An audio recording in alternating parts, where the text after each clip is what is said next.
নমস্কার।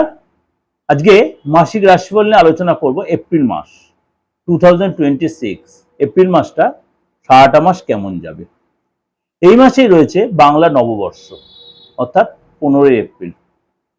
সূর্য সেদিন মেষ রাশিতে প্রবেশ করবে, তখন নববর্ষ শুরু হবে। এবং এর সাথে সাথে একাধিক গ্রহ কিন্তু প্রত্যেক মাসের মতো এই মাসেও কিন্তু একাধিক মেজর গ্রহ তা কিন্তু রাশি বলুন, নক্ষত্র বলুন, পরিবর্তন হবে। সে আপনার রাশি ক্ষেত্রে তার কিন্তু পজিটিভ বা নেগেটিভ ইম্প্যাক্ট তৈরি হবে।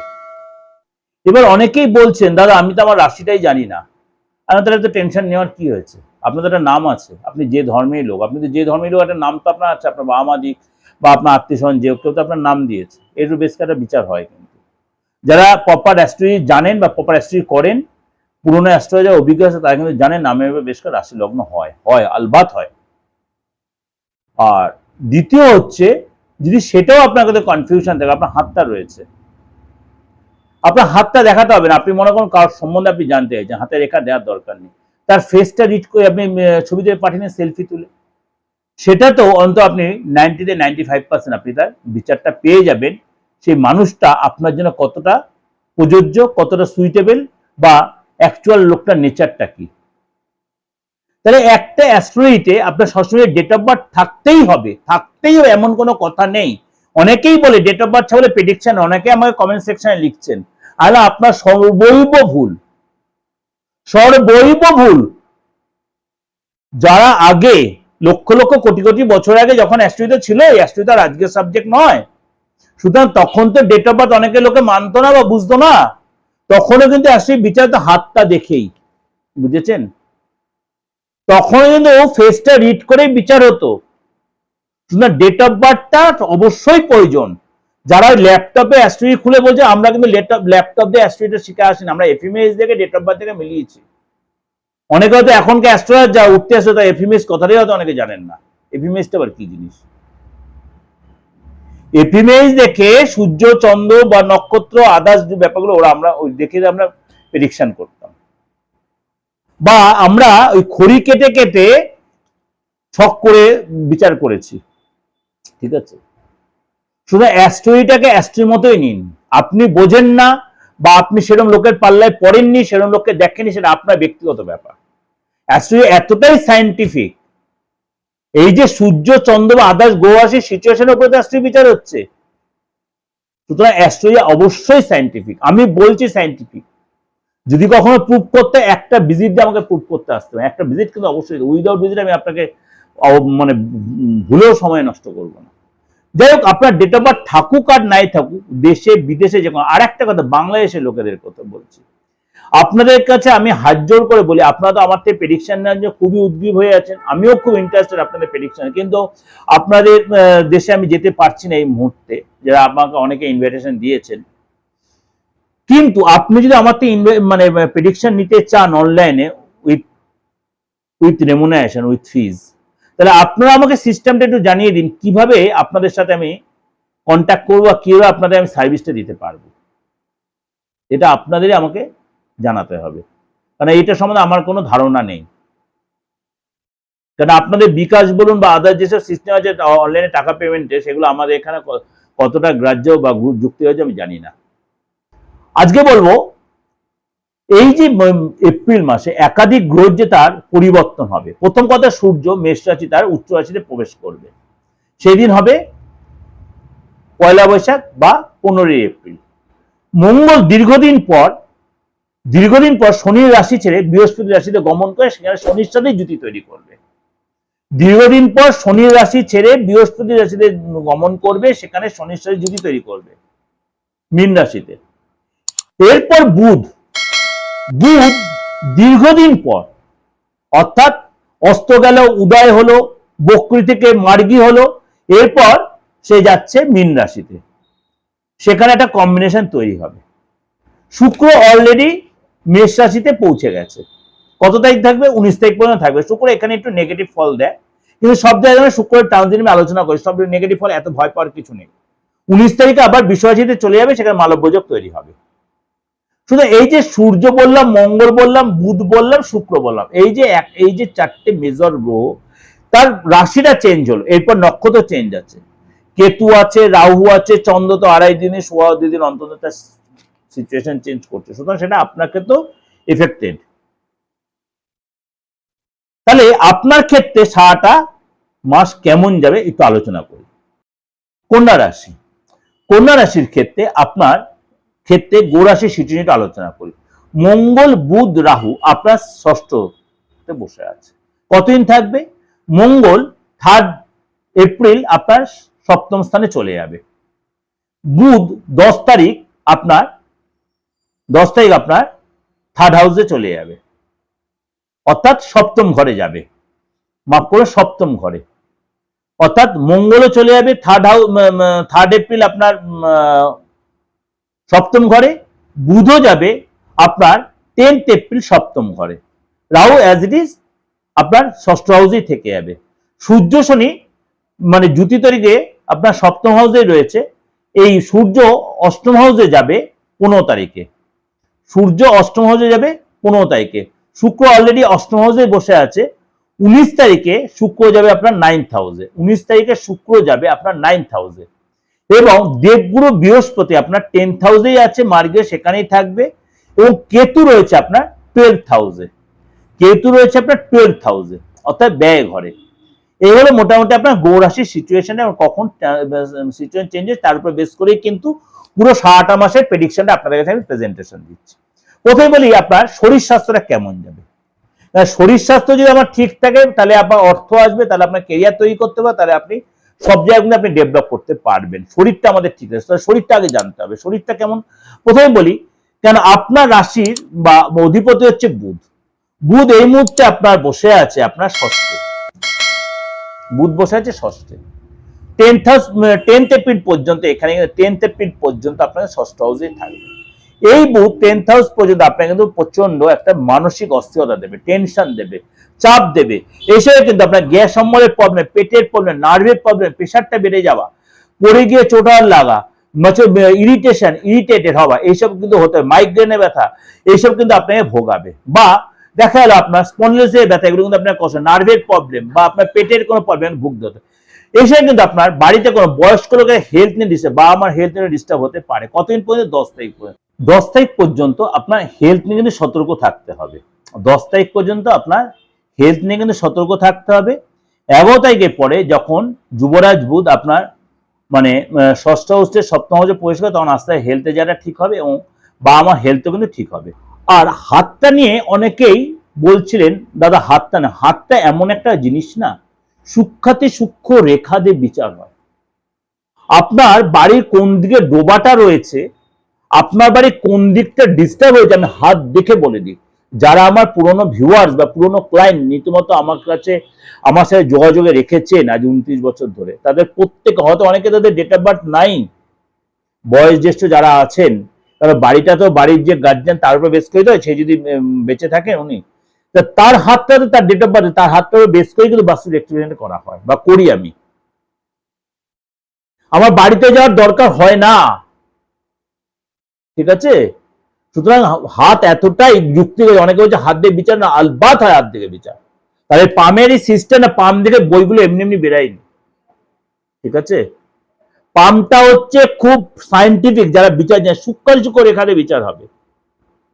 আপনার মানে আয়ু কতটা, আপনি নেক্সট সন্ধ্যায় জন্ম দিতে পারবেন কিনা, দেখো আপনার শরীর স্বাস্থ্য সব দিকে, পুরুষ হন বা মহিলা হন, আপনি বিয়ের জায়গাটা আপনার বিয়েটা এস্টাবলিশ করবে কিনা, বিয়ের পরে কত আপনার লাইফ ঠিক মতো সেট হবে, বিয়ের পরে আপনার উন্নতি আছে কিনা, আপনি কোনো আইনি ঝামেলায় জড়াবেন কিনা, আপনি কোথাও ফেসে যাবেন কিনা, আপনার চাকরি হবে না ব্যবসা হবে, সবটাই হাত থেকে বলা যায়, আলবাদ বলা যায়।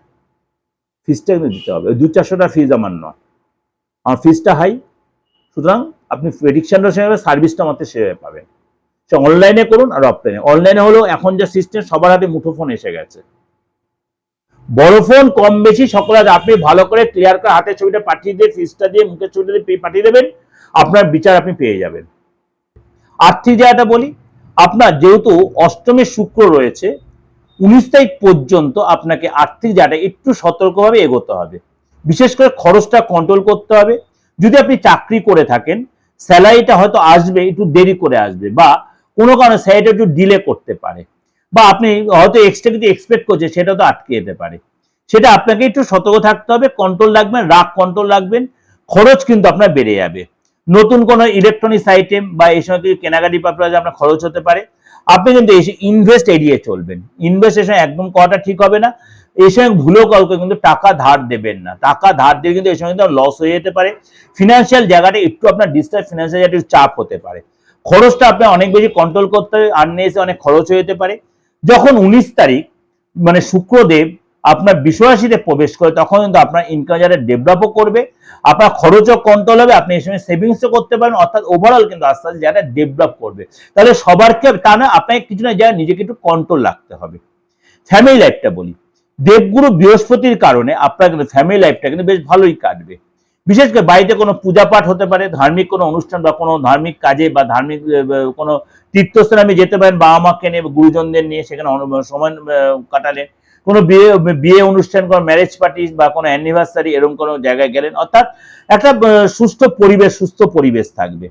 সন্তানের জায়গাটা বলি, সন্তানের জায়গাটা যেহেতু সূর্য শনি জুতি তৈরি করে বসে আছে আপনার মানে মীন রাশিতে, সূর্য শনি জুতি তৈরি হয়েছে 7th হাউসে। সুতরাং এই জায়গাটা কিন্তু আপনার সূর্যের জুতির জন্য আপনার মানে সন্তান, যেটা আপনার সন্তান আপনার সাথে কোনো কারণে বাদ বিবাদে জড়িয়ে পড়তে, অর্থাৎ তর্ক বিতর্কে জড়িয়ে পড়তে পারে, আপনার কথার অবাধ্য হতে পারে, আপনার সন্তান পড়াশোনার কনসেন্ট্রেটের অভাব হতে পারে, পেটের প্রবলেম, অ্যালার্জির প্রবলেম, স্কিনের প্রবলেম, চোখের প্রবলেম, এগুলো আপনার সন্তানকে সাফার করতে হতে পারে। আপনার সাথে হতে যেন ভীষণ তর্ক করলো, এগুলো হতে পারে। সুতরাং আপনাকে বলতে হবে সন্তানের সাথে একটু অ্যাডজাস্ট করে চলতে হবে, রাস্তায় সন্তানের গাড়ি চালাতে সাবধানতা অবলম্বন করতে হবে। 14 তারিখ পর্যন্ত সূর্য যখন মেষ রাশিতে প্রবেশ করে 15 তারিখ, তখন রাস্তায় সন্তানটা ভালো হবে, এবং সন্তান যে পড়াশোনার জন্য বা চাকরির জন্য বা হায়ার স্টাডির জন্য যে পরিশ্রম করছিল, তার রেজাল্টটা কিন্তু পাবে। তখন কিন্তু বেটার সিচুয়েশনে 15 তারিখের পর আপনার সন্তান যেটা হবে, এবং আপনার কথারও বাধ্য হবে, এবং দেখবেন আস্তে আস্তে অনেকটাই স্টেবল হয়ে গেছে। যদি আপনি নিজের চাকরি করে থাকেন, কন্যা রাশির লোক যদি চাকরি করে থাকেন, 10 তারিখ পর্যন্ত কিন্তু আপনার কাজের জায়গাটা একটু সতর্ক থাকতে হবে। বসের কাছ থেকে প্রেশার আসতে পারে, আপনার কলিগরা বা আপনার যারা সাথে যারা কাজ করছেন, তারা আপনার প্রতি একটু কনস্পিরেসি বা শত্রুতামি করতে পারে। স্যালারি জায়গাটা একটু ডিস্টার্ব হতে পারে, আপনাকে নানা টালবান আপনাকে চাপে রাখতে পারে। দেখা গেল আপনার অপছন্দের সঙ্গে কোনো জায়গায় আপনার ট্রান্সফার করে দিল, এগুলো আপনার হতে পারে। দেখা গেল আপনার কোনো কারণে বাদ বিবাদে জড়িয়ে পড়লেন, বা আপনার একটা মিথ্যা কোনো বদনাম হলো, এগুলো কিন্তু হতে, কিন্তু আপনি ফট করে চাকরি ছেড়ে দেবেন না, কিন্তু এগুলো আপনাকে একদম করা মানে শক্তভাবে নিজেকে স্ট্রং রাখবেন, কিন্তু প্রতিবাদ করবেন। শক্তভাবে প্রতিবাদ করতে বলছি না, মানসিক শক্ত থাকবেন, মানে নিজেকে মানসিকভাবে জোর রাখবেন। এই সময়টা আপনি উঠতে যেতে পারবেন 14 তারিখ পর্যন্ত। 15 তারিখের পর থেকে মানে যখন সূর্য সিচুয়েশন চেঞ্জ করবে, বিশেষ করে বুধ যখন চেঞ্জ করবে, বুধ 10 তারিখে চেঞ্জ হবে, আর সূর্য 15 তারিখে চেঞ্জ হবে। সূর্য 15 তারিখে চেঞ্জ হবে, আর বুধ হচ্ছে 10 তারিখে। তখন কিন্তু আস্তে আস্তে আপনার কাজে যেটা ডেভেলপ করবে, তখন কিন্তু আস্তে আস্তে কাজে ডেভেলপ করবে, এবং আপনার দেখা যাবে যে চাপও কমবে, পরিশ্রম যে করছিলেন সেই জায়গাটা ডেভেলপ পাবেন, এবং আপনি নতুন করে চাকরির চেষ্টা করলে সেটা কিন্তু সাকসেস পাবেন। অর্থাৎ তার আগে কিন্তু চাকরির চেষ্টা না করাই বেটার হবে, এবং কারোর সঙ্গে তর্ক বিতর্ক অশান্তিতে জড়াবেন না। যদি আপনি ব্যবসা করে থাকেন, ব্যবসার জায়গাটা কিন্তু 10 তারিখ পর্যন্ত খুব সতর্ক থাকবেন, কেননা যদিও আপনার মানে 10th হাউসে দেবগুরু বৃহস্পতি বসে আছে, আপনার কিন্তু অনেকটাই সাপোর্ট দেবে, কিন্তু মঙ্গল বুধ রাহুর এই কম্বিনেশনের জন্য ব্যবসা যাদের, যেহেতু সপ্তম হাউসের ষষ্ঠ হাউসের মঙ্গল বুধ রাহু আছে, আবার সপ্তম দিকে ঘরে যাবে, তাই ব্যবসায়ীর আপনার অর্ডার ক্যান্সেল হওয়া, আপনার ক্লায়েন্টের সাথে তর্ক বিতর্ক হওয়া, আপনার স্টাফের আপনার বিরুদ্ধাচরণ করা, বা ইলেকট্রিক বিলটা বেশি চলে এলো, বা কোনো খরচটা বেশি, রিনোভেশন খরচ, এগুলো কিন্তু আপনার আসবে। অর্থাৎ অর্থ আসবে, অর্থ যে আসবে না তা বলছি না, অর্থ আসবে কিন্তু খুব ধিমে তালে হবে, কিন্তু খরচ বাড়বে। এসব কিন্তু ধারটা না দেওয়াটা খুব বেটার হবে। 11 তারিখের পর থেকে যখন মানে আপনার রাশির অধিপতি বুধ যখন মীন রাশিতে প্রবেশ করবে, তখন কিন্তু আপনার ব্যবসা যারা ডেভেলপ করবে, নতুন ক্লায়েন্ট আসবে, যারা ছেড়ে চলে গেছিল তারা আসবে, যে অর্ডার ক্যান্সেল হয়েছে অর্ডারটা আবার নতুন করে আসছে। অর্থাৎ ওভারঅল ব্যবসায়ীরা আপনি যে ডেভেলপ হচ্ছে নিজে কিন্তু ফিল করতে পারবে। অর্থাৎ মানে মাসের প্রথম 10 দিন আপনি অনেক বেশি সতর্ক সঙ্গে কিন্তু অশান্তি ঝামেলা জড়াবেন না। বিগড়ে যাওয়া কাজগুলো কিন্তু আপনাকে ডেভেলপ করতে আপনাকে কিন্তু অনেক বেশি সংযত থাকতে, মুখের ভাষা ঠিক রাখবেন 1 তারিখ থেকে 10 তারিখ পর্যন্ত। দাম্পত্য লাইফটা বলি, দাম্পত্য লাইফটা 14 তারিখ পর্যন্ত কিন্তু আপনার পার্টনার হেলথ নিয়ে আপনার কিন্তু একটু টেনশন থাকবে, পার্টনার সাথে কোনো অশান্তি বা তর্ক বিতর্কে আপনি জড়িয়ে পড়তে পারেন, পার্টনার শরীরটা ডিস্টার্ব হতে পারে, আপনার পার্টনার আপনার কথার বিরুদ্ধাচরণ করতে পারে, পার্টনারের সাথে সন্দেহ একটা পরিবেশ, পার্টনার যদি চাকরি করে পার্টনারের বসের সাথে কোনো তর্ক বিতর্ক করতে পারে। 15 তারিখে সূর্য যখন তার রাশি চেঞ্জ করে অর্থাৎ উচ্চ রাশিতে প্রবেশ করবে, তখন তো আপনার মানে পার্টনারের হেলথটাও ঠিক হবে এবং পার্টনার মুডও ঠিক হবে এবং আপনার উভয়ের মধ্যে রিলেশনও ঠিক হবে। দেখবেন আপনাদের মধ্যে যে একটা বন্ডিং এর অভাব ছিল সেটা অনেকটা ঠিক হয়ে যাবে। অর্থাৎ পার্টনারের কেরিয়ারটাও ভালো হবে, আপনাদের রিলেশনও ভালো হবে, দেখা একসাথে ঘুরতেও যাচ্ছেন এবং আপনাদের মধ্যে বন্ডিংটা অনেকটা বেটার কিছু হচ্ছে। অর্থাৎ আপনার মাসের প্রথম 14-15 দিন আপনাকে কিন্তু পার্টনারের সাথে একটু তাল মিলে আপনাকে চলতে হবে, অ্যাডজাস্ট করে চলতে হবে। বাকি 15টা দিন কিন্তু আপনার মন মতোই হবে। তাহলে এই যে শরীর স্বাস্থ্য থেকে আরম্ভ করে আপনার একদম কেরিয়ার পর্যন্ত আমি একদম স্টেপ বাই স্টেপ আপনাদের বললাম, প্রত্যেকের কাছে এটা যথেষ্ট জলের মতো পরিষ্কার হয়ে গেল। মানে অ্যাস্ট্রোলজিটা আপনি বুঝুন আর নাই বুঝুন, আপনার কাছে এতটাই স্টেপ বাই স্টেপ বলেছে, আপনি কিন্তু যথেষ্ট অবগত। মানে অ্যাস্ট্রোলজির প্রতি আপনার ইন্টারেস্ট থাকলে আপনার ভালো লাগবে, না থাকলেও আপনি ইন্টারেস্টেড হবেন। আপনি অ্যাস্ট্রোলজি ইন্টারেস্টেড না হলে আপনি এর প্রতি ইন্টারেস্টেড হবে, এতটাই আপনি ভেঙে ভেঙে বলছে মানে গৌরাশি সিচুয়েশন অনুযায়ী। তো আপনার ভালো লাগবে, বাধ্য ভালো লাগবে এবং অবশ্যই আপনার লাইফের সাথে মিলবে, আলবাত মিলবে। সুতরাং একটা রিকোয়েস্ট, ভালো লাগলে লাইক করবেন, শেয়ার করবেন। আপনার মতো সবার কাছে আমার এই প্রোগ্রাম যেন, এই যুক্তিসঙ্গত এই সায়েন্টিফিক প্রোগ্রাম এবং যথেষ্ট মানে যুক্তিগ্রাহ্য প্রোগ্রাম যেন আপনাদের সকলের কাছে পৌঁছে যায়, আপনার প্রত্যেক উপকৃত হন। আর অবশ্যই ভালো লাগলে লাইক করবেন, শেয়ার করবেন। যোগাযোগ করতে হলে আমার এই যে দুটো বুকিং নাম্বার প্রথমেও ছিল, শেষ দিন অব্দিও থাকবে, 8910733259, 9433960106। অনলাইনে হোক অফলাইনে হোক, দেশে হোক বিদেশে হোক, আমার হিন্দু ধর্মে হোক বা আপনার আদার্স যে ধর্মের যে হোক, প্রত্যেকটা আমার কেন ভারতবর্ষে সেকুলারিজম স্টেট, সমস্ত ধর্মের লোকের আমার সাথে যোগাযোগ, মানে সমস্ত ধর্মের লোক আমার ক্লায়েন্ট আছেন। আপনারাও যারা মনে করেন যে কোনো কনফিউশন কেটে অবশ্যই যোগাযোগ করতে পারেন। যে কোনো ট্রিটমেন্ট, যে কোনো বাস্তুগত, ফ্যামিলিগত, ব্যক্তিগত, যে কোনো তন্ত্রমতে যে কোনো ট্রিটমেন্ট আপনি অবশ্যই যোগাযোগ করতে পারেন। নমস্কার, ভালো থাকবেন।